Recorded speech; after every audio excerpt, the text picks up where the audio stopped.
આજકાલ કોઈ બે વ્યક્તિ મળે ને તો એક જ વાત કરે કે તમે વેક્સિન કઈ લીધી હતી. હા, મુદ્દો તો તમને ખબર પડી જ ગયો હશે કે મુદ્દો કયો છે, કારણ કે 2-3 દિવસથી એવા ન્યૂઝ છાપામાં આવી ચૂક્યા છે કે કોવિશિલ્ડ વેક્સિન લેવાને કારણે વ્યક્તિને હાર્ટ એટેક આવી શકે છે, લોહી ગઠ્ઠાઈ શકે છે.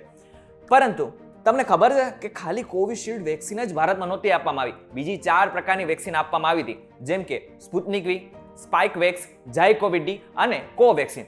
પરંતુ આ બધી વેક્સિનમાંથી તમે કઈ વેક્સિન લીધી હતી? જો તમારે જાણવું છે તો આજનો ડેઈલી ડોઝ તમે પૂરો જોઈ લેજો, તમને બધી જ માહિતી મળી જશે.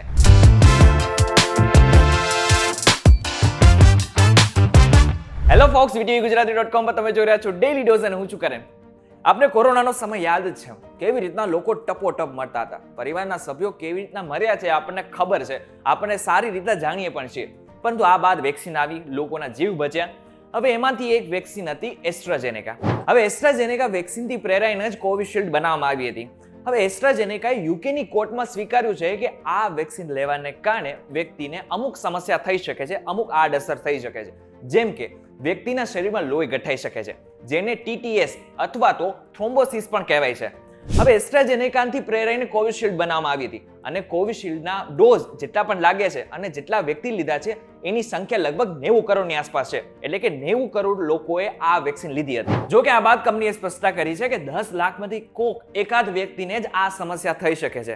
પરંતુ લોકો હવે ચિંતા કરવા લાગે છે, પેનિક થવા લાગે છે, પરંતુ એમને ખબર જ નથી કે એમને કઈ વેક્સિન લાગી છે. પરંતુ હવે કદાચ તમારે પણ જાણવું હશે કે તમે કઈ વેક્સિન લીધી છે, તો હવે તમારે ક્યાંય જવાની જરૂર નથી, તમે ઘરે બેઠા અને મોબાઈલમાં તમે જોઈ શકો છો કે તમે વેક્સિન લીધી હતી કઈ. હવે એના માટે તમારે સૌથી પહેલા www.cowin.gov.in પર જવાનું છે. જેવી તમે વેબસાઇટ ઓપન કરશો કે તમને જમણી બાજુ રજિસ્ટર અને સાઇન અપ નો ઓપ્શન દેખાશે. હવે એમાં ગયા પછી તમારે મોબાઈલ નંબર નાખવાનો રહેશે. મોબાઈલ નંબર નાખ્યા પછી તમારે OTP પણ નાખવાનો રહેશે. હવે તમે જેવો OTP નાખશો ને કે તરત જ તમને એક નવું પેજ દેખાશે. એ પેજમાં તમને તમારું નામ પણ દેખાશે. નીચે થોડુંક સ્ક્રોલ કરશો તો તમે કેટલા ડોઝ લીધેલા છે એ પણ દેખાશે. હવે કેટલા ડોઝ લીધેલા છે એની નીચે એક સર્ટિફિકેટનો ઓપ્શન હશે અથવા તો પ્રમાણપત્રનો ઓપ્શન દેખાશે.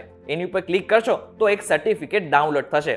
એ સર્ટિફિકેટને જોશો તો તમને નીચેની સાઈડ સ્ક્રોલ કરશો તો તમને ત્યાં કઈ વેક્સિન લીધેલી છે તમે એ જોઈ શકાશે.